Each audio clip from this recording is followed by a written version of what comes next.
Oh, ini rental. Halo. Halo, Kumsal. Iya. Halo Bang Edi. Ini Bang Edi itu teman lama Iya. aku kayak ini ya. Stay di mana, Bang? Aku dulu di Medan, cuman saat ini aku tinggal di Purwokerto. Oh alah, Purwokerto ya. Iya. Asli di Purwokerto. asli Purwokerto Bang. Asli Purwokerto, cuman 33 tahun merantau, terus balik lagi ke Purwokerto untuk menikmati hidup ya. Apa yang sudah kita cari berpuluh-puluh tahun gitu. Puerto Rico, dia di Amerika Latin gitulah. Thank you loh Mas Ardian, aku sering juga dengar sering monitor di Komal ini gitu Bang Nik, keren lah, artinya muda-muda keren, selalu positif, aku seneng gitu. Mungkin kembali lagi ke insting ya, aku mungkin nggak bisa ungkapkan dengan dengan kosakata yang bagus ya, tapi aku cuman bercerita, ini bukti nyatanya karena kebetulan saya juga berbisnis di bidang transportasi mobil. Ya, jadi insting itu seperti ini. Pada saat saya menyetir mobil di jalan dan ada sebuah batu besar, tiba-tiba ada sebuah batu besar jatuh gitu kan, maka refleks saya atau insting saya akan membelokkan setir menghindar batu itu supaya mempertahankan diri saya dan mobil saya supaya selamat gitu loh. Itu insting. Jadi insting itu tiba-tiba tanpa rencana ya enggak, itu refleks aja, dan itu memang manusia itu harus melatih instingnya ya kan. Ya, cara melatih instingnya ya yang saya lakukan ya dengan olahraga yang baik, sehingga daya refleks kita gitu, daya pikir kita itu jadi sehat gitu loh. Kalau badan kita sehat, ya semoga pikiran kita juga sehat dan semua berfungsi dengan baik. Itu insting. Nah, intuisi itu sesuatu yang terjadi karena pengalaman. Karena sesuatu yang dulu mungkin tersimpan di memori kita atau di alam bawah sadar kita. Misalnya contoh, pada saat saya jalan tiba-tiba gitu kan ya enggak. Saya dulu pernah dengar cerita bahwa kalau kita lewat tikungan itu akan terjadi misalnya hujan itu tanah longsor.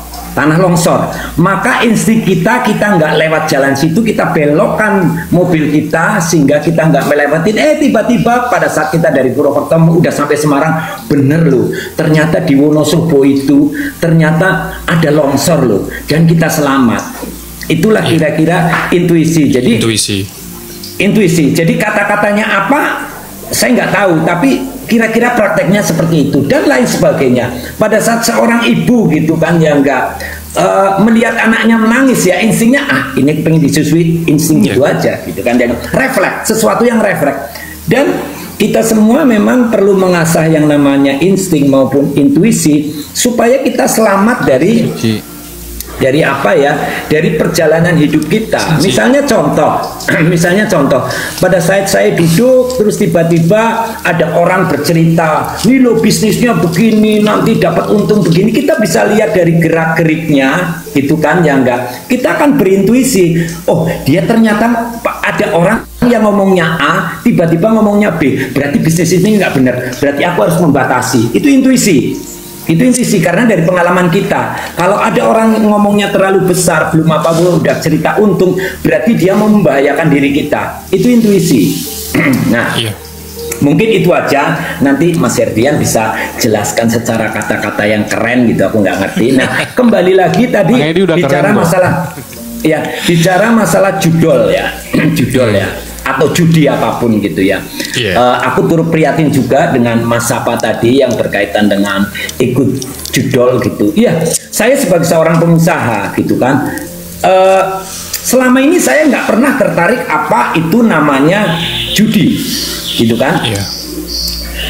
Karena memang ya bisnis yang paling menguntungkan ya, urutannya papan atas bisnis yang paling menguntungkan adalah bisnis harapan.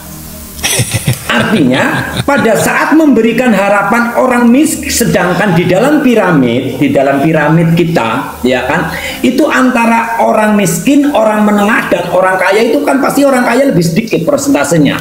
Sedangkan yang paling banyak itu kalau aku bilang itu golek. Golek itu apa sih? Golek itu golongan ekonomi lemah yang instan kepingin kaya. Nah, itulah yang dimanfaatkan oleh para pebisnis judi, yaitu anggap aja bandar, karena bandar kan berbisnis harus menang. Ya dengan mencuci otak, memberi harapan gitu kan. Mungkin dikasih menang dulu, dikasih apa dulu sampai habis-habisan. Dan otomatis orang-orang seperti itu ya memang orang-orang yang istilahnya nyandu judi, ya memang itu dibuat. Udah ada, mereka lebih pandai. Orang mafia itu mekanismenya ada, mereka tahu karakter kita, tahu kebutuhan kita, kepingin cepet kaya, kepingin instan, nggak lewat proses, kepingin enak, ya itu yang dimainkan. Makanya pada saat kita sadar bahwa judi adalah permainan ya pebisnis tertentu atau orang-orang tertentu untuk mengeruk harta kita, pasti kita nggak akan tertarik pada judi online. Mungkin itu sih kalau tadi bahas berkaitan dengan masalah insting, intuisi ataupun judi gitu. Iya. Ya mungkin kan ada beberapa teman-teman yang mungkin belum bisa bedain gitu kan. Makanya dengan penjelasan Bang Edi itu mungkin lebih mempertajam lagi gitu, mau lebih memperjelas lagi gitu kan. Ya insting kan, kalau insting itu kan kita nggak bisa tahu kapan akan terjadi. Misalnya gini, kita berencana misalnya ya, gue 2 jam lagi lapar gitu. Tapi kalau berencana 2 jam lagi gue makan bisa. 2 jam gue mau makan itu karena intuisi. Tapi kalau tiba-tiba kita lapar, itu insting. Tiba-tiba kita lapar terus kita cari makan, itu insting. Tapi kalau kita berencana 2 jam lagi gue mau makan, itu bukan insting, itu intuisi. Makanya perbedaannya mungkin bingung ya bagi sebagian teman-teman yang belum ke arah situ, mungkin bingung. Tapi itu penjelasannya. Kita nggak mungkin kalau kita 2 jam lagi kita bilang gue mau makan, itu benar karena itu intuisi. Tapi kalau 2 jam lagi gue lapar, itu enggak. Kan kita nggak akan pernah tahu kita lapar kapan, haus kapan, kita nggak bisa berencana gitu loh. Nah itu bagian dari insting. Kalau gue lapar gue makan, gue haus gue minum gitu. Tapi kalau berencana gue 2 jam lagi makan, itu intuisi. Gambarnya seperti itu kira-kira. Dea, welcome. Ya kayak tadi, misalnya gue kalau lewat sana kenapa gue kepleset terus ya? Kenapa kalau lewat sana gue jatuh terus ya gitu? Nah gue besok nggak lewat sana, itu intuisi karena bisa dipelajari gitu. Ya makanya gue bilang ada hubungannya tadi itu. Kalau kita ngomongin lebih dalam lagi, yaitu antara jiwa, raga, dan ruh. Roh kita kan selalu menyelamatkan kita nih. Kita mau berbuat misalnya judi, roh itu selalu bilang jangan dong gitu. Karena judi itu begini, itu ruh gitu. Tapi raga kita, ya nggak apa-apa, bilang gitu. Orang cuma iseng aja gitu. Awalnya iseng. Tapi benar kata Bang Edi, bahwasanya seorang pebisnis harapan itu tadi itu hanya programnya udah benar-benar terstruktur gitu.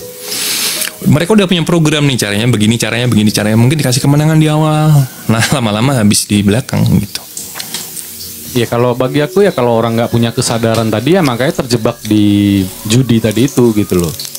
Makanya kalau sadar kan, aku kemarin nobar gitu kan Indonesia itu gitu, terus ya kan ada yang kayak yang nggak seberapa sih, aku sih nggak yang mikirin seberapa nominalnya. Kalau aku udah sadar mau itu 10.000 mau itu 20.000 tetap enggak gitu loh. Karena aku nggak akan tahu nih efeknya seperti apa gitu loh, yang namanya hal-hal yang kayak gitu loh. Jadi makanya aku kalau udah nggak yakin ya udah gitu loh. Itu udah main ke makanya tadi tuh gue bilang mati nih sedikit nih, lu taruhan sedikit aja. 10.000 ya. Besok lo lagi nih. Gitu. Lo lagi nih. Iya, makanya gitu. lama-lama mati gitu. Lama-lama mati, jiwanya mati gitu maksud gua. Ketagihan gitu kan. Karena marketingnya bagus, iklannya judul tuh bagus-bagus, bikin kita tertarik gitu loh. Jadi memang sesuatu yang kita lakukan terus-menerus, meskipun awal mulanya iseng, itu memang membuat kecanduan. Kenapa membuat kecanduan? Misalnya contoh, yuk kita iseng yuk gitu kan, ya enggak. Itu mobil itu yang mau lewat ganjil apa genap, meskipun cuma 1 permen, yuk kita taruh 1 permen gitu ya. Misalnya contoh, nanti kalau ganjil, berarti menang mana permennya gitu. Meskipun cuma 1 permen gitu kan ya enggak. Tapi kalau itu menjadi kebiasaan, itu yang namanya rasa ya. Jadi pada saat kumpul nggak seperti itu tuh nggak asik gitu loh. Itu yang membuat jadi kecanduan. Jadi sebetulnya rasa sendiri gitu. Sebetulnya dulu nggak seperti itu pun so-so aja gitu kan. Cuman karena masalahnya sudah terbiasa, itu menjadikan dia jadi kurang happy atau kurang berwarna atau apapun. Itu kan rasa dia gitu. Nah, hal-hal yang berkaitan dengan sesuatu yang negatif, kalau itu dilakukan terus-menerus kan jadinya juga kacau gitu. Kecuali kebiasaan-kebiasaan atau habit-habit itu yang berkaitan dengan positif, pasti akan menjadi karakter atau attitude kita. Dan rasanya juga yang namanya pada saat kita punya attitude yang baik, itu kita mau lakukan apapun itu pasti akan tercapai. Artinya kesuksesan seseorang atau itu berdasarkan attitude-nya dulu gitu, bukan dari gimana-gimana. Ya 80% lah itu attitude dulu dari hal-hal yang baik. Mungkin itu pengalaman saya gitu. Betul. Terima kasih. Betul, Bang. Kalau kita mau menghasilkan hal baik, ya kita lakukan dengan cara yang baik, awal yang baik gitu, dengan niat yang baik gitu. Dalam segala hal, mau itu bisnis, mau itu pekerjaan, mau itu menikah gitu. Makanya niatnya apa dulu nih gitu. Itu nanti orang itu akan diketemukan dengan apa yang dia inginkan. Tuhan itu adil. Orang itu akan diketemukan dengan apa yang dia inginkan, pasti. Makanya ketika dia punya keinginan hanya untuk misalnya gue nikah karena mungkin hartanya dia, mungkin ditemukan saat itu gitu. Tapi setelah diketemukan nggak ada yang tahu gitu kan. Kembali lagi ya ke insting ya. Lu mau ngomong apa dulu? Enggak, bacain typing. Yeji ini. Insting reaksinya cepat dan otomatis. Kalau feeling reaksinya lebih lambat dan diproses dulu ya. Insting itu yaitu tadi seorang ibu. Kita hewan aja deh. Insting seorang hewan itu ketika anaknya dapat ancaman dia akan melindungi. Itu otomatis set gitu. Tapi kalau intuisi itu tuh ada pelajaran di situ ya Ji. Makanya nggak bisa dipisah ya. Makanya gue bilang nggak bisa dipisah. Karena ada pelajaran dari situ. Bermula dari insting mungkin. Bermula dari kejadian-kejadian yang kita yaitu tadi. Gue kalau lewat sana kenapa jatuh mulu gitu kan. Kenapa kalau gue ketemu ini gue energinya gue nggak enak. Atau gue kalau ketemu ini kenapa gue sial. Itu tuh intuisi sebenarnya. Makanya besok lagi nggak usah lewat jalan sana. Itu terproses gitu. Terproses lama-lama proses kita tahu jangan lewat sana lagi, jangan lewat sana lagi. Tapi memang nggak bisa dipisah. Makanya sedikit gimana ya? Kalau itu harus lewat apa ya? Cara memahaminya tuh harus lewat ini. Kesadaran sih kembali lagi. Iya, kembali makanya kesadaran. Kalau orang punya kesadaran yang tinggi ya, itu mereka sekecil apapun pengaruh dari luar sana tentang sesuatu hal yang nggak seharusnya dilakuin, mereka nggak akan ngelakuin itu gitu. Ibaratnya gini ya, kalau dari segi quotes dalam Al-Quran gitu ya, lu menganggap kalau hati lu gelap, bahkan hal-hal yang ini pun lu akan anggap biasa aja gitu loh. Misalnya lu punya dosa dan itu lu anggap biasa, nah itu jadi kembali ke situ. Jadi kayak kalau hati lu yang gelap nih gitu loh, dalam artian kalau lu sadar nih, lu gak akan ngelakuin itu. Tapi kalau hati lu gelap, hal dosa pun itu jadi hal yang biasa buat lo gitu loh. Kayak sesuatu yang halal buat lo, itulah candu itu tadi gitu. Itu ada kok di Al-Quran, di kitab suci gitu. Makanya dari situlah Tuhan itu nyentil kita dari kerugian gitu loh, dari stres akhirnya supaya apa? Supaya lu bertobat kalau lu masih punya umur. Tapi yang lebih gawat kan kalau lu mati ya kan dalam keadaan judi terus lu bunuh diri lah atau apalah gitu. Ya itu istilahnya kembali ke diri lu masing-masing, kesadaran tadi. Lu kembalinya gimana gitu loh. Jadi makanya hati-hati teman-teman gitu loh. Jadi kalau kita menikmati sesuatu yang haram itu, mungkin azabnya belum cepat datang, tapi keberkahan hidup lo itu dicabut pelan-pelan. Kenikmatan hidup lo, kebahagiaan hidup lo akan dicabut pelan-pelan. Efeknya pasti ke situ gitu loh. Itu udah valid banget sih kalau menurut gue gitu. Kayak misalnya kita dia main judi tapi hidupnya baik-baik aja gini-gini, tapi belum tentu bahagia gitu loh. Hidupnya baik-baik aja tapi belum tentu, dia masih gali lubang tutup lubang gitu loh, panas gitu loh maksudnya keuangannya gitu. Jadi kalau mau dibahas segi agama ya gitu loh. Makanya gimana pun juga kalau kalian udah punya kesadaran yang tinggi itu, apapun godaannya, apapun tawarannya, apapun iklannya, apapun model marketingnya, itu nggak bakalan sanggup. Karena apa? Lu masih punya iman gitu. Tapi kalau hati lu gelap, ya udah, lu akan nganggap ini iseng, lu akan nganggap ini hal yang biasa gitu. Tapi kalau lu punya hati dan punya iman, apapun tawaran lu nggak bakalan, lu skip gitu loh, lu nggak bakalan mau, nggak akan terpengaruh. Iya, jangan ngomong iman dulu, sadar dulu deh gitu loh. Tapi sadar itu kan iman gitu. Ya bagian dari itu sebenarnya, dari itu nggak bisa dilepaskan ya bang. Iya, agree. Karena kalau kita Dulu ngomong ya. iman tuh terlalu serem gitu, terlalu agamis gitu, takutnya orang nggak bisa terima. ya, takut terlalu agamis gitu. Iya. Tapi gini dulu ya, kakek saya ya selalu bilang gitu kan, nanti pada saat kamu menjalani hidup pada saat dewasa ini, kita masih kecil-kecil gitu kan, apa sih kebutuhan dasar kita sebagai manusia gitu. Dia bilang sandang, pangan, papan, itu ya kan. Dan itu nggak boleh dibolak-balik gitu kan. Yang dimaksud sandang itu adalah ageman ya, pakaian. Jadi apa yang melekat di dalam tubuh kita, ya kan? Gunanya buat apa sih? Gunanya adalah untuk menunjukkan jati diri kita, marwah kita, atau mungkin suatu pakaian atau apa ya namanya, ageman itu sesuatu yang baik gitu ya, bukan sesuatu yang buruk ya, yang namanya sandang gitu kan. Ya berkaitan dengan kepribadian kita berbuat baik, itu yang namanya sandang. Iya. Habis itu pangan. Pangan itu bagaimana kamu mencari rezeki, ya kan? Nah, dan papan itu untuk melindungi kita dari apa ya, kedinginan dan lain sebagainya. Cuman di dalam perjalanan kita sekolah, apalagi mungkin kuliah, kita dengar teori ekonomi yang berkaitan sama mungkin dari Abraham Maslow gitu. Dia bilang kebutuhan dasar manusia yang pertama adalah makan atau pangan. Nah, dari kultur Jawa, mbak saya itu dia selalu bilang sandang dulu. Jadi yang penting sandang dulu, makan itu nanti setelah sandang gitu kan. Nah, pada saat dibalik makan dulu atau pangan dulu, itulah yang terjadi. Jadi orang menghalalkan segala cara dengan judi online, dengan mencuri, dengan lain sebagainya untuk apa? Mungkin ya itu tadi, untuk membuat papan, untuk kepribadian dia, kepribadian yang mungkin supaya kelihatan wow dan lain sebagainya. Sedangkan budaya kita tuh nggak seperti itu, harga diri dulu. Pada saat harga diri kita udah jadi, sandang kita udah benar, pada saat kita mencari rezeki, pasti rezeki yang benar gitu, nggak menghalalkan segala cara. Mungkin ini sekedar sharing gimana menurut apa Mas Herdian ya kan, istilahnya dia dari turunan keraton, kita mesti berburu nih. Oh, Raden ceritanya. Yang dimaksud sandang di sini bukan hanya pakaian.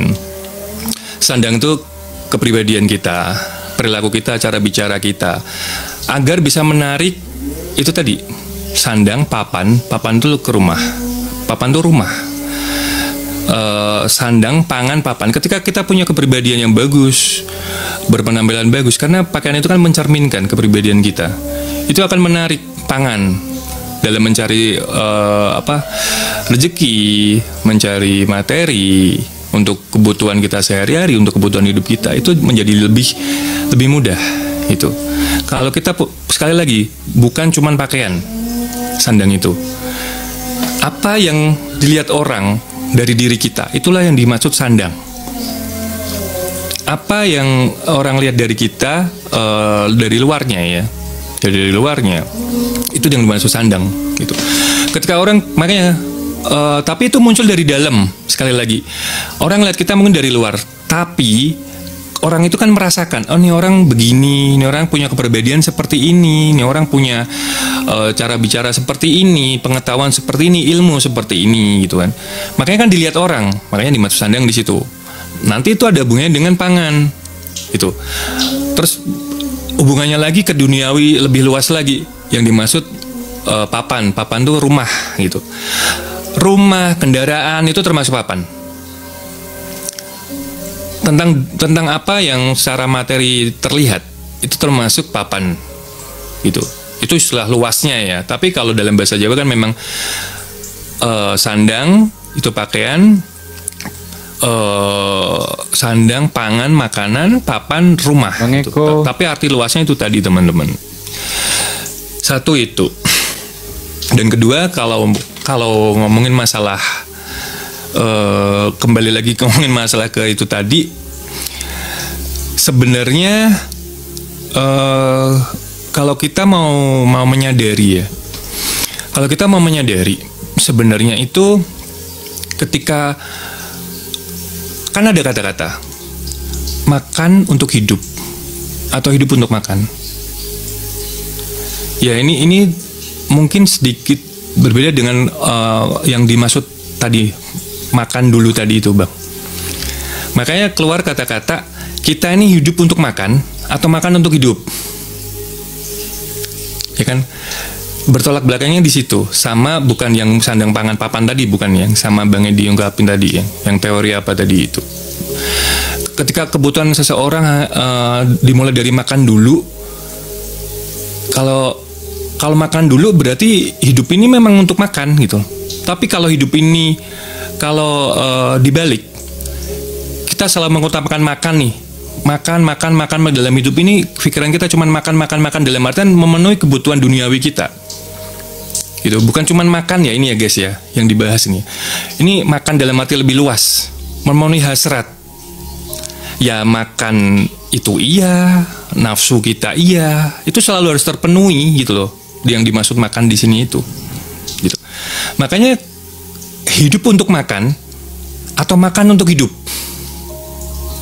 Itu sebenarnya kata-kata yang sekali lagi seperti paradoks. Dua-duanya mengandung kebenaran sebenarnya.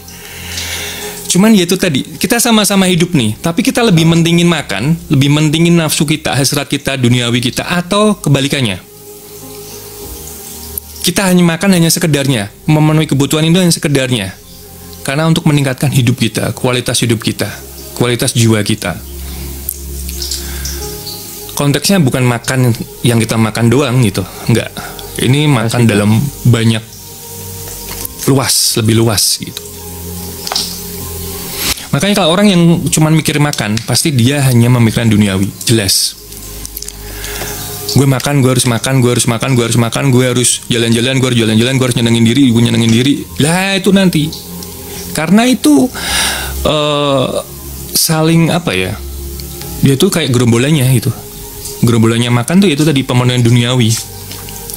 Beda lagi kalau hidup dan makan seperlunya itu. Hidup hasrat memenuhi hasrat seperlunya itu. Ya termasuk menyenangkan diri seperlunya itu. Ya memang kadang-kadang kita harus berperang dengan diri sendiri karena hal itu gitu. Ketika kita memang yang paling susah itu kan berperang dengan diri sendiri ya gitu. Karena wujudnya nggak ada gitu. Ya kali kita bisa melihat diri kita sendiri terus kita berperang. Tapi kalau wujudnya ada, misalnya gue musuhan sama Bang Edi, kan kelihatan nih wujudnya. Jelas musuh gue siapa, jelas wujudnya bagaimana, takaran energinya seperti apa, kira-kira nih orang bisa apa, ini kan kelihatan. Tapi kalau diri sendiri ini yang susah dimengerti gitu. Kadang-kadang begini, kadang-kadang begitu gitu. Makanya ketika kamu bisa memenangkan dirimu sendiri, kamu akan memenangkan hati orang lain. Gitu. Rendah diri, bukan rendah diri, rendah hati. Beda ya, rendah diri sama rendah hati ya. Rendah hati, terus ya itu tadi, karena kamu sudah memenangkan dirimu sendiri, makanya kamu berperilaku semakin kamu tinggi, kamu akan semakin rendah. Gitu. Semakin kamu tinggi, semakin kamu nggak ngerti apa-apa. Semakin kamu belajar, kamu semakin kosong. Itu yang dimaksud sebenarnya. Iya, agree itu. Makanya kalau dulu zaman kita kecil gitu, kalau terutama di Jawa itu ya, itu di setiap rumah itu selalu ditempel ojo dumeh gitu, jangan sombong. Jadi anak-anak kita, oh ya apa maksudnya gitu kan, pasti kan gitu, ojo adigang adigung adiguno gitu. Artinya memang itu salah satu apa ya, budaya ya, salah satu filosofi supaya kita itu meskipun kita pinter, kita nggak boleh sombong. Meskipun kita banyak harta, kita nggak boleh sombong. Meskipun kita kuat ya, zaman dulu orang kuat dengan kekuatan kita, tenaga kita juga nggak boleh sombong. Jadi dengan dasar-dasar seperti itu mungkin jadi apa ya, jadi jadi kita jadi mawas diri ya. Memang banyak juga ya di lingkungan kita saat ini gitu ya. Misalnya contoh, dia kucing, ada kucing ya, dia ngaca. Ya, dia kucing ini ngaca ya kan. Tapi merasa dia harimau atau macan yang mengganaskan gitu. Apa yang terjadi coba pada saat seperti itu gitu kan ya enggak. Tingkah laku kucing itu ya bergaya seperti harimau. Pada saat dia biasa, kucing mungkin biasa dikasih makan ikan asin kecil gitu kan. Akhirnya dia makannya makan apa ya? Makan rusa, daging rusa yang mentah, kan nggak cocok. Tapi itulah yang banyak terjadi, sehingga mungkin dalam kehidupan dia pun bingung gitu. Aku macan apa kucing gitu. Karena dia sebetulnya nggak merasakan apa ya, nggak merasakan nikmatnya gitu kan. Tapi memang dia bisa makan rusa gitu kan. Ya anggap aja rusa itu dengan istilah mungkin materi lah, harta, kekayaan dan lain sebagainya gitu. Jadi mungkin gambarannya seperti itu, dan banyak sekali gitu kan. Iya. Jadi kalau ngomongin masalah filosofi itu, kita nggak bisa berpatok hanya karena kata makan. Jadi kita mikirnya cuman makan, enggak. Gitu. Hanya cuman kata papan, kita mikirnya hanya rumah, enggak. Sebenarnya kalau filosofi itu lebih dalam. Apapun yang tersirat itu biasanya lebih dalam daripada yang tersurat. Ketika orang ngomong aku cinta kamu, itu udah sering didengar guys gitu. Aku cinta kamu, aku sayang kamu, udah sering didengar itu. Tapi kalau yang tersirat, dia tidak ngomong aku suka kamu, aku sayang kamu, tapi dia melakukan hal itu, menunjukkan rasa cintanya, menunjukkan rasa sayangnya, itu lebih dalam mana coba?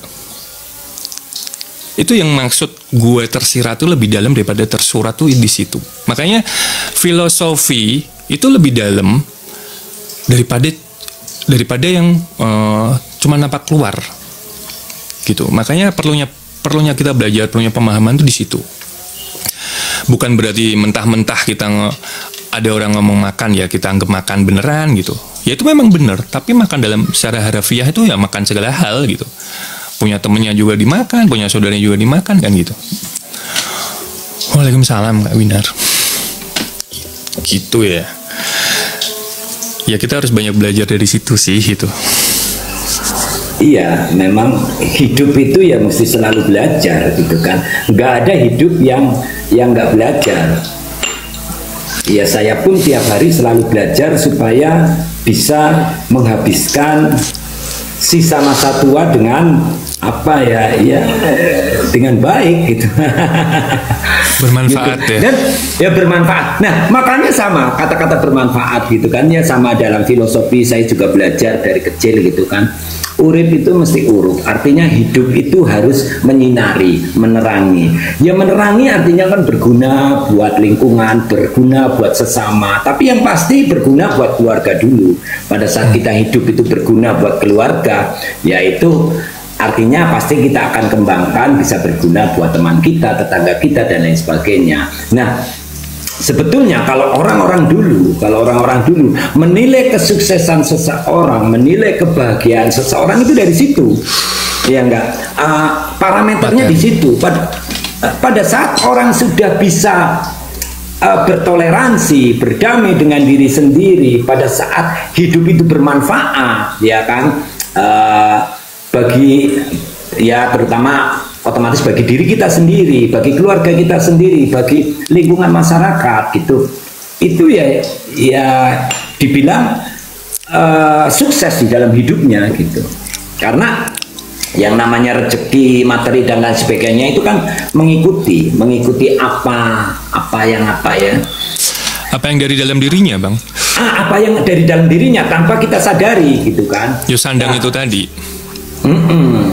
Itu kira-kira sih gambarannya seperti itu, dan itu memang harus kita ciptakan ya, bukan datang secara tiba-tiba. Karena pada saat kita kepingin ngelihat diri kita sendiri kan ya berarti kita harus hilangkan hal-hal yang lama-lama, sakit hati, mungkin kenangan masa lalu, dan ayo kita bersih, ayo kita bangun sesuatu menjadi lebih apa gitu ya.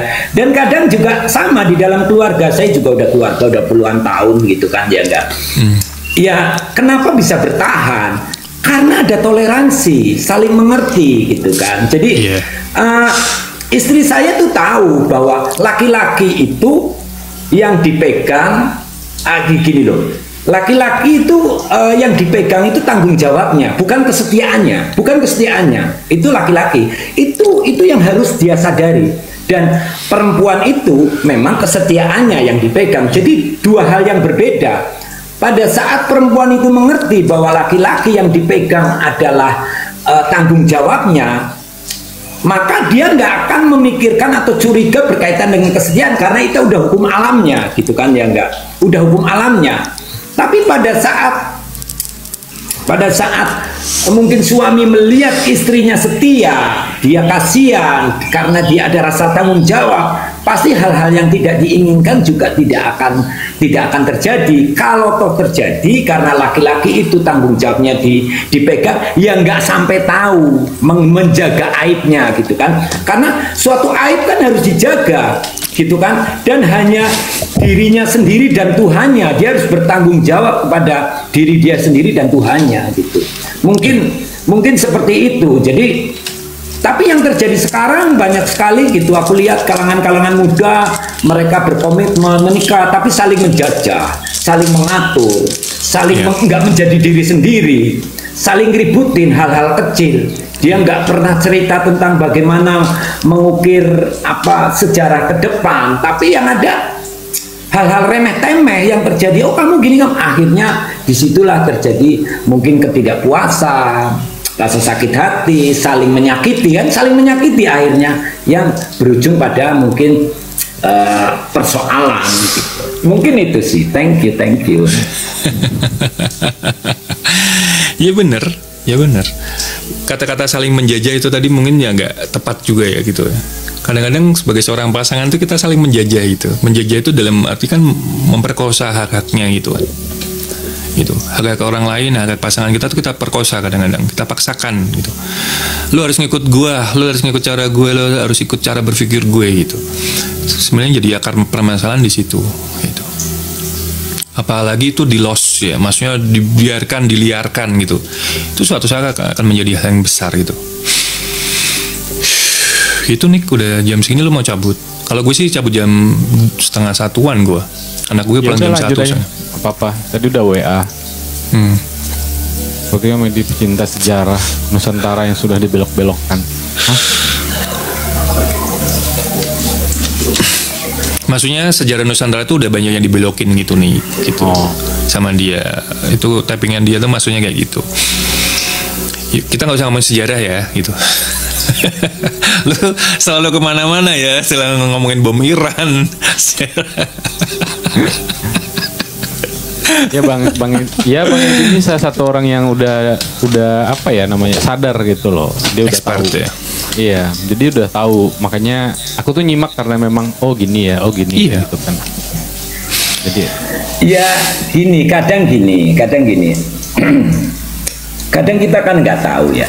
Kadang kenapa orang sih di dalam perjalanannya selalu galau gitu. Itu yang pasti karena dia nggak punya tujuan hidup gitu kan. Mungkin saya cerita gitu kan, saya cerita secara pribadi saya, mungkin selama ini saya so far so good lah, baik-baik aja meskipun ada rintangan halangan, tapi paling tidak kita bisa nikmati meskipun itu rintangan dan lain sebagainya gitu. Tapi yang pasti pada saat kita bicara akhir hayat, mungkin orang bilang akhirat lah dan lain sebagainya, akhir hayat itu kan kita itu hidup di dunia itu kan pasti takdirnya akan mati, karena takdir itu hidup dan mati. Nah, sekarang yang namanya tujuan hidup itu apa yang dikatakan orang yang masih hidup pada saat kita mati? Misalnya, istri saya akan bilang, dia suamiku yang baik, yang selalu memperhatikanku, yang selalu mendengar semua curhat-curhatku atau apalah gitu kan, atau mungkin dia sudah bisa memberikan materi yang cukup. Ya. Ya karena tujuan hidup kita seperti itu, maka pada saat hidup kita, ya itu yang kita kejar. Oh, pada saat aku cari duit, ya jangan terlalu sering cari duit lah. Aku tanya gimana kabar, mungkin aku peluk meskipun kita capek gitu kan. Ya harus konsisten, ya kan. Sama pada saat kita kepingin anak kita mati, anak kita bilang, wah papaku tuh the best loh, dia selalu membimbingku, selalu sesibuk apapun kita gitu kan, ya enggak. Ya kita harus perhatikan dia dengan tanya, mungkin sekilas, dengan kadang memberikan motivasi, kadang main bersama, atau apa ya, saling tukar pikiran dan lain sebagainya gitu kan. Sama pada saat mungkin adik kita kepingin bilang, oh dia kakakku yang bijaksana, baik dan lain sebagainya. Ya pada saat ada persoalan di dalam lingkungan keluarga kita kakak adik, ya tunjukkan bahwa kita itu jadi apa ya, jadi penengah yang baik, jadi apa ya, pada saat mereka minta curhat, minta pendapat, ya mau nggak mau kita harus ngerti, meskipun kita nggak ngerti ya kita belajar supaya ngerti gitu kan. Nah itulah yang apa namanya, ya, yang dimaksud tujuan hidup. Sepanjang orang nggak tahu apa yang akan dilakukan di dunia, ya kan, ya pasti mereka bingung mau ngapain. Pasti bingung mau ngapain gitu kan. Itu dan yang kita gitu, mungkin gitu, seperti itu. Berarti kembali lagi ujung-ujungnya tetap ke kesadaran ya. Iya. Makanya tapi dengan kesadaran itu kan kita bisa ngulik kemana-mana gitu, biar kita tuh semakin paham gitu. Tapi tetap ujung-ujungnya kesadaran gitu. Tapi kesadaran datangnya dari mana? Itu berangkat dari diri sendiri. Iya. Kembali lagi. Tapi memang kesadaran itu mudah banget diucapkan loh. Tapi untuk memulai, masalahnya memulainya itu yang berat. Karena gini, syarat supaya kita sadar itu kita mesti memulai dengan apa? Kita sesuatu yang kosong. Bukan kosong. Jangan kita dipikiri dihantui oleh, oh kemarin begini, oh dia begini. Kita harus sadar gitu, sadar ini yang terjadi apa sih? Jadi kita bicara gitu kan, antara pikiran pada saat aku ngomong seperti ini, hatiku terasa apa ya? Pada saat aku mungkin ngomong tidak benar, hatiku gimana ya? Pikiranku gimana ya? Gitu kan. Terus mauku apa? Gitu kan. Itu memang kita memulainya itu nggak mudah untuk menyadarkan diri sendiri. Dan pada saat kita sadar dengan realita, itu kan sesuatu yang sakit. Coba bayangkan, misalnya kita misalnya hari ini baru dapat duit 100 gitu kan, ya enggak, besok udah ketipu 120, gimana itu coba, ya kan? Tapi pada saat kita sadar mungkin ya sudah, kita syukuri aja, terima kasih, memang mungkin ini nggak baik menurutku, tapi aku yakin bahwa Sang Pencipta itu ada sesuatu yang baik yang dibalik ini. Ya udah ku serahkan, ku relakan, atau ku apa itu namanya kata-katanya, ya ku serahkan lah, udahlah gitu kan, sehingga dia bersih, dia bisa memulai hal-hal yang baru. Tapi pada sakit itu terus-terusan, waduh kurang ajar apalah apa, dia nggak karena bisa mengoreksi diri kita sendiri gitu. Iya, tadi di awal juga udah gue sampaikan itu kan, ketika kita kehilangan dan kita menuntut untuk kembali, berarti kita akan kehilangan banyak hal itu tadi gitu. Bahwasanya kita harus sadar kalau akan diganti pasti gitu loh. Pasti diganti, tapi bukan sama orang gitu, ya sama Tuhan gitu. Apapun itu yang harus kita sadar. Jadi keraguan-raguan, kadang-kadang manusia kan ragu-ragunya di situ. Makanya ketidakhadiran apa yang kita ingini itu karena kita ragu awalnya. Bahwasanya kita ragu kalau kita takut bahwasanya kita tidak bisa memenuhi keinginan itu. Padahal yang memenuhi keinginan itu kan bukan diri kita sebenarnya, itu kan Tuhan. Tapi kalau kita ada benar-benar mikir ada Tuhan, segala sesuatunya akan baik-baik saja, itu udah ya udah itu. Tapi kalau yang bikin susah diri kita sendiri kan kadang ragu, bisa nggak ya, bener nggak ya, dapat nggak ya, itu kan salah satu keraguan-raguan ke diri sendiri, ya sebenarnya keraguan ke Tuhan juga kalau mau ditarik lebih ke atas gitu. Kalau Bang Edi sendiri, kalau di usia sekarang, di usia yang lebih tua dari saya ya kan, Aduh, ampun, lebih senior mestinya. Jangan, aku nggak mau kata tua, karena aku menolak tua gitu kan ya, nggak lebih senior gitu. Oh, menolak senior. tua ya. Iya. Tapi kan aku belum tahu bisa nyampe ke posisi itu. Bukannya seneng dibilang lebih tua gitu. Tua referensinya Ya, tua. lebih ke umur. Lebih ke umur gitu kan. Lebih ke ya, usia. nggak pada, ya, nggak. Tapi kalau pengalaman itu bisa diambil dari yang umurnya lebih muda atau Ya, Iya. Nana, halo. Jadi Kak, gimana Bang Edi nanggepin kayak orang masa lalu yang pernah ngecewain Bang Edi, entah itu dari segi pergaulan, duit, atau percintaan gitu loh. Terus ketemu lagi mungkin udah 5 tahun atau 4 tahun berlalu gitu. Gimana nanggepinnya? Entah ketemu di pekerjaan, entah ketemu di satu tempat atau memang harus interaksi lagi gitu loh. Gimana pembawaan diri Bang Edi? Oh gitu. Ini jok aja ya. Pada saat aku mungkin ketemu mantan, ketemu sesuatu yang dulu menyakitkan atau siapapun gitu. Ketemu setelah 5 tahun, anggap aja misalnya contoh saya di Indomaret. Di Indomaret lagi beli gitu kan, beli apa kayak rokok, kayak kacang, kayak tiba-tiba di belakang nih, ya di belakang ada gitu kan. Ya aku noleh aja kan. Aku akan ngomong Inggris karena dia udah jadi orang asing bagiku gitu lah. I'm sorry, Iya who kan? are you? Iya gitu, rasanya gitu. Tapi sejatinya pada saat kita masih berpikir ya sesuatu yang tentang kenangan, apakah itu pahit atau manis, artinya kita nggak bisa move on kita sendiri. Ya menurutku sih. Ya kan menurutku ya sosok aja, ya itu kan masa lalu, orang pun masa lalu, ya kan. Jangankan kemarin masa kecil aja kita mainan bola aja mungkin pernah dipukul, pernah ditendang gitu. Apakah itu jadi? Ya sudah, itu kenangan. Yang namanya hidup itu pasti ada kenangan, ada histori. Tapi bagaimana histori itu membuat semangat, itu yang paling penting. Nah, kebanyakan orang itu terlalu berpikir histori. Kalau aku bicara mobil itu asik lihat ke spion aja, tahu-tahu tabrakan di depan.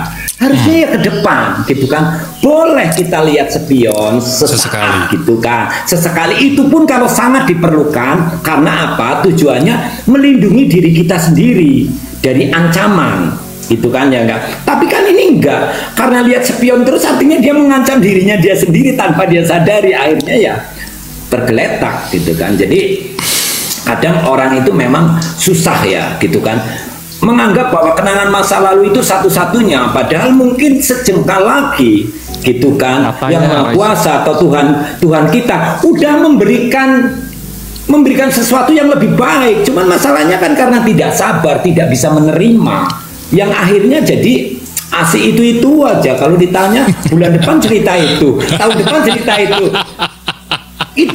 itu kan dia berarti apa? Menyakiti diri dia sendiri, jiwa dia sendiri. Jadi nek basa Jawane iki gemblung ra konangan. Gemblung tapi nggak merasa gemblung ra konangan gitu kan. Nah, itu yang banyak terjadi di dunia ini. Iya.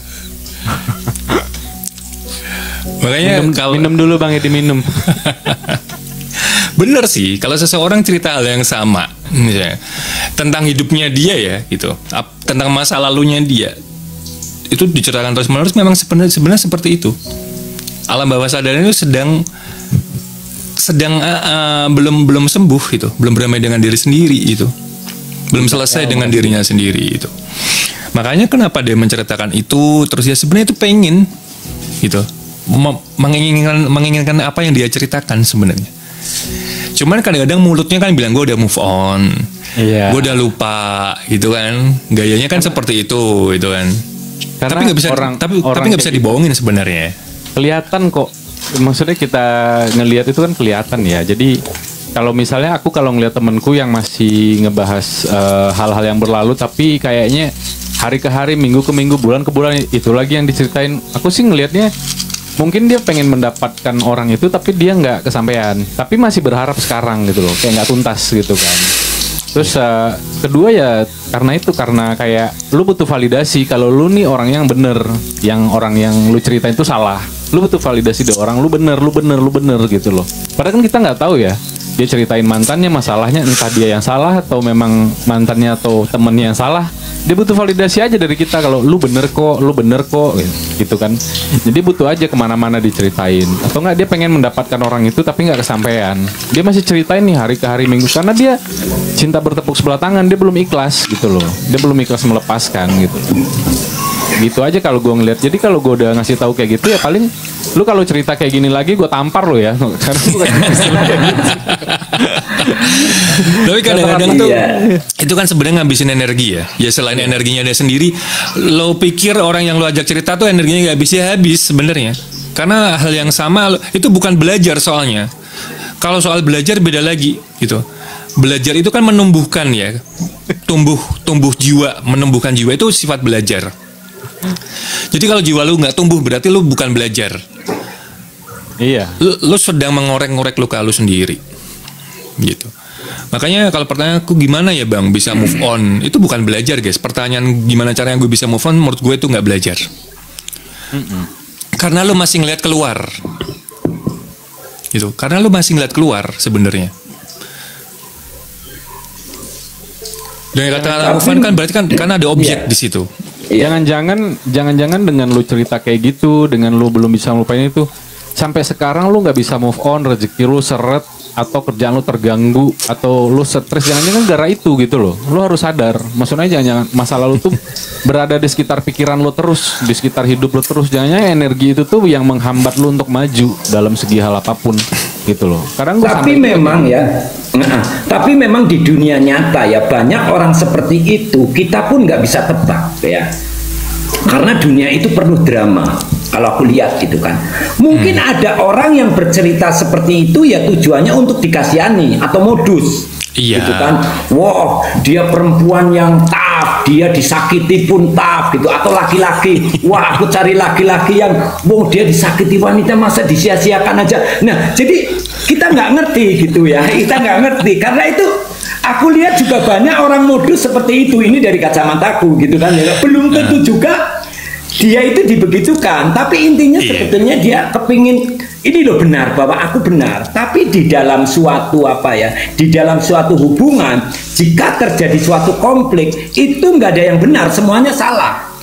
Dua-duanya salah gitu kan, dan mereka nggak mengakui bahwa dia salah gitu. Itu aja masalahnya gitu. Jadi ya dengan cara seperti itu gitu kan ya banyak modus juga, atau memang yang benar-benar real, artinya kalau pada benar-benar real itu dia aslinya nggak bisa move on gitu kan, nggak bisa move on meskipun dia bilang aku benci banget sama dia tapi masih kepo gitu. Jadi ya kan aku benci banget gitu sama dia masih kepo, aku udah ikhlas lo merelakan gitu mas, tapi masih tanya-tanya di komporin itu di mana, masih senyum-senyum. Jadi itulah nggak jujur sama dirinya sendiri. Akhirnya dia jadi apa ya gemblung rakonangan lah ya. Iya. Makanya tapi ngomongin ya orang dirinya sendiri aja dibohongin, apalagi orang lain kan logikanya seperti itu. Ungkapin aja kalau lo emang masih suka, ungkapin aja. Jangan bilang enggak di mulut itu.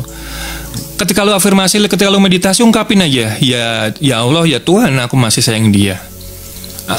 Aku masih menginginkannya. Udah ngomong gitu. Itu dengan ngomong gitu aja lu lega, nggak perlu ngomong sama orangnya. Gitu. Karena bentuk suatu kejujuran gitu loh. Bentuk suatu kejujuran. Tapi di mulut lu itu kan kadang-kadang karena gengsi kan, gue udah move on, gue udah bisa lupa gitu. Tapi kalau ingat denger lagu nangis. Iya, jadi kadang nggak jelas. Sebetulnya itu nggak punya keberanian dia. Ya benar, aku setuju sama Mas Herdian. Jadi pada saat ada orang seperti itu dan masih ada rasa, ya jujur aja, tinggal ngomong. Aku tuh masih sayang. Kira-kira kamu mau nggak? Begitu nggak mau, harusnya plong. Oh, artinya ya nggak, dia udah nggak suka sama kita dan kita plong. Tapi kan ini nggak gitu kan, nggak ngomong, nggak apa, masih berkecamuk terus. Jadi dia mikir sendiri, jawab sendiri, senyum sendiri, ketawa sendiri, sedih sendiri gitu kan ya nggak. Itu namanya apa gitu kan ya nggak? Namanya edan itu.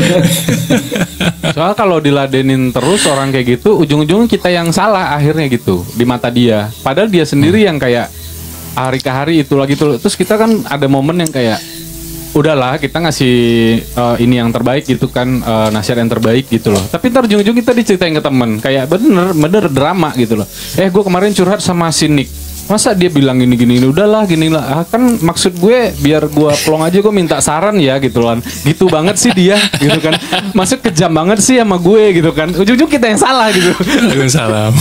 Lagian ya udah muak gitu loh, intinya udah muak. Iya.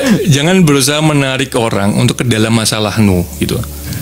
Jangan berusaha menarik energi orang masuk ke dalam jiwamu gitu. Karena lu nggak kasihan gitu sama orang itu. Orang itu nggak kenal juga, nggak punya salah juga, nggak tiba-tiba lu pengen masukin dia ke dalam jiwa lu, ke dalam permasalahan lu. Waktu enaknya lu kemana aja gitu.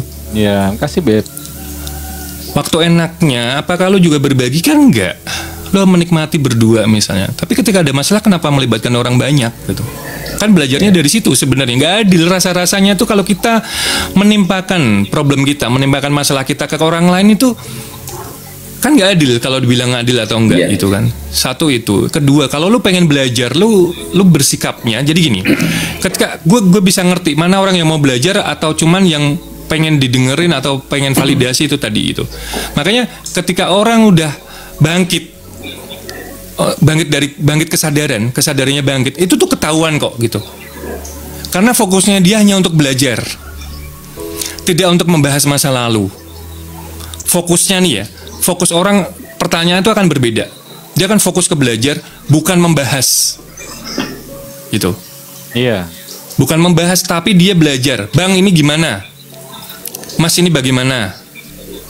Gitu. Bukan dibahas terus. Itu tuh sebenarnya ketahuan dari situ. Mana nih yang mau validasi nih hanya pengen didengar apa? Itu ketahuan dari situ sebenarnya kalau kita bisa merasakan energi orang. Benar. Jadi kadang mereka cuman sebetulnya sudah tahu sendiri jawabannya, tapi mereka mencoba untuk itu yang di bawah typing udah tahu sendiri jawabannya. Iya, sebenarnya udah tahu jawabannya, tapi mancing-mancing nanti jadi apa. Cuman ya memang aku kadang juga gitu. Banyak juga ya beberapa orang bertanya hal-hal seperti itu gitu kan. Ya sama yang tadi diceritakan Mas Hardian gitu kan ya. Pada saat bercinta, senang-senang jalan-jalan bareng, kita nggak dikasih tahu gitu kan ya enggak. Pada saat ada kesusahan baru kita dikasih tahu, itu kan sama aja. Pada saat dia mungkin bercinta dia diam-diam, begitu dia hamil dia cerita sama kita suruh tanggung jawab, ya ogah gitu. Iya, ya begitulah ya, maksudnya ya kita tuh harus punya kesadaran tuh di situ letaknya gitu. Kalau belum bisa memahami kesadaran dalam arti luas ya paling nggak minimal di situ gitu. Bang Edi kesannya kayak lagi nasihatin anaknya kagak mungkin dong lo gitu kan. Gini lo gitu. Iya, tapi keren ya guys. Iya, jadi keren. kita lebih banyak dengerin sebenarnya gitu. Oh ya, ada sisi lain gitu loh. Iya, kan yang sebenarnya iya, maksudnya kalau Bang Edi ini bisa lebih frontal ya kan gitu loh. Karena mungkin dari pengalaman beliau ini gitu. Iya, karena ini yang terjadi sama diriku sendiri juga gitu kan ya enggak. Ini ya teman-teman ya. Sehingga ya lancar gitu kan. Kalau ya misalnya pengalaman pribadi gitu. Kalau mau validasi atau mau NPD, kalau lagi jualan produk nggak apa-apa ya kan. Ini barangnya bagus guys, ini gue udah pakai guys, gini itu nggak apa-apa dipakai gitu loh. Kalian lagi jualan, tapi lagi dalam berkehidupan ya kan. Kalian ya gimana ya, muak orang liatnya gitu. Kalau lagi jualan ya, lu butuh validasi. Kalau ini barangnya bagus, lu butuh NPD di situ buat meyakinkan orang. Lu harus pede gitu loh. Jualan produk, masa jualan produk ya gini, ya guys bantu tap ya gini. Nggak excited gitu loh. Jualan produk kan harus excited, harus pede, harus yakin. Nah di situ lo dipakai. Tapi kalau lagi di kehidupan, ngapain kalian kayak gitu, ya kan? Kan kita nggak tahu mana yang benar mana yang salah. Apalagi sama orang lain curhat gitu loh. Diiyain, minta saran, giliran disarahin, giliran dikasih saran ngelawan, ya kan? kan gimana sih gitu konsep hidup kalian tuh mau diapain gitu loh? Gitu aja, kadang nggak sadar. Itu kan ada di fase ya, gue dulu juga pernah seperti itu soalnya. Makanya Bang Edi mungkin pernah di fase itu, makanya dia bisa cerita gitu. Itu kan karena memang kadang-kadang kita kita tuh ada di fase mana itu sangat menentukan, sangat menentukan. Mungkin ya orang itu ketika lagi kecintaan dia nggak akan bisa, makanya gue bilang itu karena ketika orang ini, kita ngomongin masalah cinta deh. Kalau orang lagi kecintaan itu hal lain, kebaikan lain di sekitar dia itu nggak akan terlihat sedikit pun. Yang hanya dia lihat itu hanya kebaikannya orang itu tok, keindahan itu tok itu, tanpa melihat hal lain, hal positif lain di sekitar dia, di lingkungan dia. Makanya dia jadi buta itu. Butanya itu ya karena cuma ngelihat satu hal itu. Kadang-kadang kita harus memberikan jarak untuk kita bisa melihat, teman-teman. Makanya gue bilang jangan terlalu cinta, jangan terlalu sayang, jangan terlalu marah juga seperlunya. Biasa-biasa aja gitu. Coba deh kalian pikir deh, apakah kita bisa ngelihat jari kita sendiri sementara posisinya seperti ini kan? Kita bisa ngeliat nggak kira-kira? Telapak tangannya bisa kita lihat nggak kalau kita terlalu dekat? Tapi kalau kita memberikan jarak, itu akan terlihat. Seperti halnya itu cinta itu. Jadi jangan konyol-konyol banget, jangan terlalu dekat banget juga gitu, agar kita bisa melihat gitu, bisa melihat sekitar, bisa melihat atas, bisa melihat bawah kan gitu. Ya makanya ya itu tadi, itu juga dari belajar gue, karena mungkin gue dulu pernah ngalamin hal itu, makanya gue bisa ngomong gitu. Kalau kita terlalu cinta sama seseorang, ketika orang itu pergi, ya habislah dunia kita gitu loh. Iya, aku setuju. Makanya di dalam di dalam hidup itu kita butuh ruang, ya kan? Ya sama. Semuanya ada ruang, ada jarak supaya kita bisa jika terjadi bisa melihat jika terjadi sesuatu itu kita bisa melihat gitu kan. Nah, ruang itulah yang sebetulnya disebut dengan cinta gitu kan, ya enggak. Jadi semuanya itu kita berjarak harusnya gitu kan. Jadi ya kita memang keinginan kita tinggi ya, iya. Keinginan kita tinggi memang ya, itu nggak masalah gitu. Tapi pada saat kenyataan yang dihadapi tidak sesuai dengan kemauan kita, ya kita harus belajar untuk meminimalisasi supaya keinginan itu jadi mereda, bukan gas terus gitu kan. Yang terjadi kan sekarang banyak, wah pokoknya harus. Lah kalau harus itu kan menurutmu gitu kan. Yang namanya kenyataan gitu. Ya nggak harus dapat. Nah pada saat nggak dapat sakit, pada saat nggak dapat kecewa dan lain sebagainya gitu. Artinya kan memaksakan kehendak kita gitu. Bagus yang namanya orang punya semangat, punya energi yang berlebih itu bagus, tapi bagaimana cara menempatkannya. Dan pada saat kita yang bisa kendalikan, yang namanya pikiran, hati, ucapan kan kita kendalikan. Pada saat nggak sesuai dengan keinginan kita, ya kita yang harus toleransi. Ya sudah, mau gimana lagi gitu, sehingga kita bisa move on. Tapi kenyataannya kan enggak ya, mungkin karena pokoknya harus dan lain sebagainya. Ya susah kalau orang harus tuh seolah-olah lo kamu Tuhan, udah jadi Tuhan tau gitu kan. Ya enggak. Kan repot itu. Bener. Memang kadang-kadang suatu keharusan itu menyiksa diri kita sendiri gitu kan. Karena ya kata-kata harus itu bahaya. Mendingan kata-kata tidak tahu dibanding kata-kata harus itu. Karena dalam ketidaktahuan itu kita akan mencari itu, Ya, mungkin Pak Edi itu udah di fase gue nggak tahu, biarin aja. Cuma mungkin ada beberapa orang yang menuntut dia tuh harus ngobrol. Ketika dikasih tahu ya kayak gini lah modelnya kan, lu harus begini, lu gitu kan. Jadi kadang orang nggak nerima gitu kan. Padahal tadinya kita udah cuek, tadinya kita udah biasa aja gitu. Kadang beberapa temen nih kayak ngusik, ya lu kasih saran kek katanya, lu kasih gua nasihat kek, kasih pendapat kek, lu yakin gitu loh. Ntar gua udah nggak mau tahu nih gini-gini karena gue nggak tahu bla bla bla masalah lu gitu. Tapi kadang-kadang mereka kan ini ya suka maksain kita buat akhirnya kayak Bang Edi ngasih tahu loh kayak gini, ujung-ujungnya tersinggung ya kan, ujung-ujungnya baper gitu kan. Ada orang kayak gitu kan, pengennya tuh kita ngebenerin dia terus. Pokoknya lu kalau temen gue, lu harus bilang gue tuh yang bener, lu harus belain gue gitu loh, lu iyain apa yang gue lakuin. Mereka kan pengennya gitu. Cuman di satu sisi kita iyain aja karena kita nggak mau mikir berat tentang masalah dia, karena kita nggak tahu, karena dia ngejalanin gitu. Kita juga nggak bisa ngubah dia gitu loh. Tapi yang pada akhirnya kalau kita ngasih saran, dibilang kita terlalu pedes sarannya, terlalu keras gitu kan. Nah makanya tuh kalau orang yang nggak sadar tuh dikasih tahu ya gitu, ujung-ujungnya dia playing victim gitu loh. gue baper nih jam-jamkan yuk. Ya gitu, jadi akhirnya playing victim gitu loh. Ya kebayang lah kalau Bang Edi dia punya temen kayak gini karakternya ya kan. Ya udah kamera aja pindah dari kanan ke kiri ya kan. Iya. Dia begitu excitednya. Jadi kita tuh harus ngehargain kalau kita punya temen kayak Bang Edi, beruntung lah. Karena zaman sekarang itu kayak Bang Edi bilang banyak drama orang sekarang gitu loh. Banyak orang yang ya macam-macam lah gitu. Kalau nemuin orang yang bener itu kalian pegang, bukan kalian gibahin, bukan kalian jadi ngasih saran yang bener. Mungkin caranya menurut kalian nggak bener ya, karena selama ini kalian tuh terlalu nyaman dikasih saran sama orang yang munafik gitu loh. Dibilangnya kalian bener, dibilang kalian salah, kalian langsung emosi, kalian langsung merasa baper gitu loh. Padahal kebenaran itu pahit gitu loh, dan itu buat ngebentuk diri kalian. Makanya fokuslah sama nasihatnya, bukan fokus dengan cara penyampaiannya gitu loh. Cara penyampaian ya udah kan Bang Edi temen lo ya, lu paham dong Bang Edi orangnya keras, ngomongnya kayak gini ya. Tapi kita suka digibahin, dia caranya ini suka barbar nyampeinnya, nasihatin gue. Padahal kan gue lagi sakit hati ya, harusnya kan ngomongnya biasa aja kayak gini-gini lah. Kita kan bisa bilang, kita kan tadinya gue udah biasa aja sih, gue bilang gue diem aja gitu loh. Cuma giliran gue kasih nasihat ya begitu, ya udah tinggalin gitu loh. Boleh nggak nanti gue ketemu lagi sama orangnya, halo Bang Edi, bisa nggak kita putuskan hubungan pertemanan sekarang juga gitu. Mending lu kayak gitu, gue lebih enak daripada lu gibahin gue ya kan. Kayaknya nasihat lu nggak masuk di gue tersinggung. Boleh nggak gue putusin hubungan pertemanan sama lo sekarang? Mungkin lebih enak gitu. Jadi nggak sama pacaran aja minta putus. Coba deh sama temen sesekali minta putus, bisa nggak itu?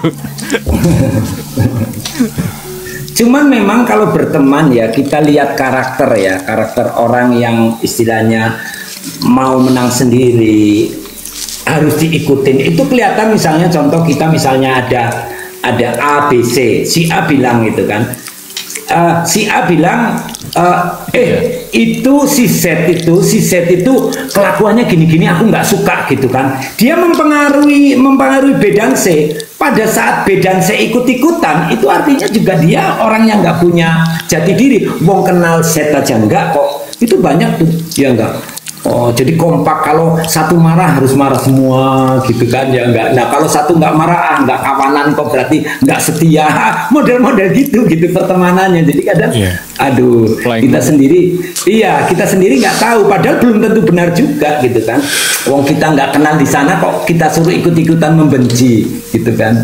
Gara-gara sebuah pertemanan gitu. Itu banyak aku lihat anak-anak muda lah. Salam kenal ya. Iya, makanya kalau ketika sekarang tuh aku udah di posisi kalau kapan aku harus ngobrol, kapan enggak. Terus ketika ngobrol pun aku juga mikir 2 kali aku harus ngobrol seperti apa. Nah, setelah itu aku udah bodo amat. Yang penting apa yang aku sampein tuh udah dengan bahasa yang bagus, halus atau baik lah gitu kan. Terus kalau dia mau ngegibahin lagi dan menggiring opini lagi sama si B, si C dan yang lain gitu loh. Ya udah aku ikhlas aja gitu loh. Yang penting kan aku nggak menjatuhkan dia, nggak nyindir, nggak koreksi kehidupannya dia, fisik dia dan segala macam gitu loh. Aku ya udah di mana harus masuk ya sebatas itu. Aku nggak akan masuk untuk niat mengubah dia, enggak. Karena buat ngubah dia diri dia sendiri. Kembali lagi ke situ gitu loh. Iya. Oke ya. Makasih ya teman-teman ya, gue udah mau jemput. Gue juga udah mau jemput. Iya sama. Thank you Mas Erdian. Sama-sama Pak Edi ya. Thank you semua ya. Aku juga langsung pergi ini udah rapi soalnya. Nanti kapan-kapan ketemu Pak Edi kalau ke Semarang, kalau ke kabupaten. Oh di mana? Di Semarang di mana? Aku di Bandungan. Oh di Bandungan, wah dingin enak itu. Iya. Enak itu. Emang dari Purwokerto berapa jam? 4 ya? Dari Purwokerto ya kalau lewat Pemalang sekitar 3 jaman lah, kalau 3 jaman gitu. Tapi kalau lewat Wonosobo Bandungan ya enaknya lewat Wonosobo. Kalau aku memang papaku asli dari Semarang juga, di daerah Merican Mas. Oh Merican. Iya di Merican. Kalau biar gak kejauhan, makanya Cindi. Kalau mau ketemuan di Gedung Songo nggak apa-apa biar nggak kejauhan. Aku suka main di sana kok gitu. Oke, thank you. Ya, makasih semua. Maaf ya kalau ada salah-salah bahasa kita dari tadi ya teman-teman ya. Thank you ya teman-teman ya. Udah stay ya, udah support kita. Sampai besok lagi ya. Sehat-sehat semua. Sampai besok lagi ya. Assalamualaikum warahmatullahi wabarakatuh. Waalaikumsalam warahmatullahi wabarakatuh. Tiba-tiba udah. Lihat lu.